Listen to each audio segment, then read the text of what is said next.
আমাদের শৈশবের পুজো, এক বুক ভরা মন কেমনের গল্প। আজও মহালয়া ভোর হলে কানে আসে সেই পরিচিত সুর। আশ্বিনের শারদ প্রাতে কিন্তু মনটা যেন কোথায় থমকে যায়। এ কিসের আগমনী সুর? এ তো শুধু ক্যালেন্ডারের পাতা উল্টানো, এ তো শুধু উৎসবের নামমাত্রা শুরু। আমার শৈশবের পুজো যেন অন্যরকম ছিল। সে ছিল না আসা পর্যন্ত এক দীর্ঘ মিষ্টি অপেক্ষা, এক অন্য পৃথিবী। সেই ছেলেবেলার পুজো মনে পড়ে, কেমন করে শরৎ আসার খবর দিত শিউলি ফুলের গন্ধ। ভোরবেলা উঠেই দল বেঁধে যেতাম শিউলি ফুল কুড়োতে। মা দিদার হাতে বোনা কাঁথা বা প্লাস্টিকের মুড়োর ওপর শুয়ে থাকতাম, আর সেই নরম আলোয় শুনতাম পুজোর গল্প। কল্পনায় ভাসতাম কবে আসবে সেই নতুন জামার দিন। তখন নতুন জামা মানে তো শুধু একটা বা দুটো। সেই জামা পাওয়ার পর কি উত্তেজনা! ভাঁজ খুলতে মন চাইতো না। বারবার শুকে দেখতাম সেই নতুন কাপড়ের গন্ধ, যেন সারা বছরের সঞ্চয়। একটু ছিঁড়ে গেলে, একটু দাগ লাগলে মন ভেঙে যেত। এখন আলমারি উপচে পড়ে, কিন্তু সেই গন্ধটা কোথায়, সেই যত্নটা? তখন পুজো মানেই ছিল পাড়ার প্যান্ডেল। নিজেরাই বাঁশ কাটতাম, চুন হলুদ দিয়ে আলপনা আঁকতাম। রাত জেগে চলতো আলোর মালা লাগানো, আর বড়রা বানাতেন ঠাকুর দেখার নকশা। একটা পাড়া যেন একটা বড় পরিবার। কে কোন দোকানে গেল, কে কি খেলো, সব খবর রাখতাম সবাই। সন্ধ্যাবেলা একসাথে বসা, ধুনুচি নাচে মশগুল হয়ে যাওয়া, আর কত নিষ্কাম আড্ডা।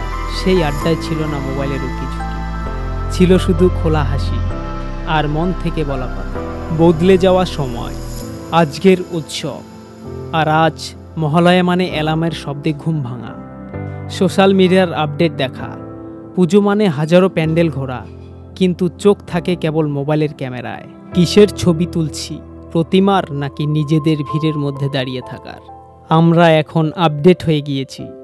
পাড়ার প্যান্ডেল ছেড়ে ভিড় করি শহরের থিম পুজোয়। হাজার হাজার মানুষের ভিড়ে কখন যেন নিজেদেরকেই হারিয়ে ফেলি। নতুন জামা এখন ফ্যাশন স্টেটমেন্ট, আর সেই জামা একদিন পরলেই পুরনো। নতুন কিছু কেনার আনন্দ যেন মুহূর্তের মধ্যেই মিলিয়ে যায়।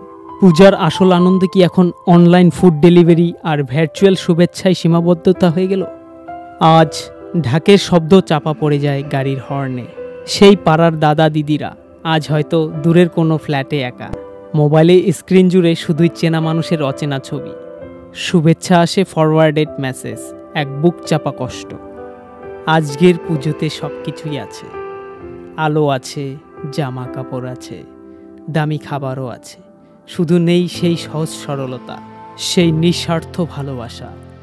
নেই সেই হাত ধরে ঠাকুর দেখতে যাওয়া, মাঝরাতে পাড়ার চণ্ডীমা গ্রুপে বসে ভূতের গল্প শোনা। নেই সেই দিনের শেষে আলতা পড়া পায়ে ক্লান্ত হয়ে বাড়ি ফেরা, আর পরের দিনের জন্য নতুন করে অপেক্ষা করা।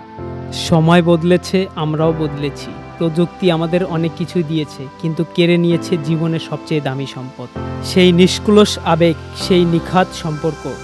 কেন আমরা এতটা আধুনিক হয়ে গেলাম? যা হওয়ার কথা ছিল না, যা চাইনি কখনো। আজও অঞ্জলির সময় চোখ বুজলে ভেসে ওঠে সেই ছোটবেলার সেই মুখগুলো, সেই হাসিগুলো, যাদের স্পর্শে পুজো সত্যি পুজো হয়ে উঠত। মা, তুমি যেমন প্রতি বছর ঘরে ফেরো, তেমনই আমাদের হারানো দিনগুলি একবারের জন্য কি ফিরে আসে না? এই ভিড়ের মাঝে, এক ঝলমলে আলোর নিচে, আমার শৈশবের পুজোটা কোথায় যেন কান্না চাপা দিয়ে দাঁড়িয়ে আছে।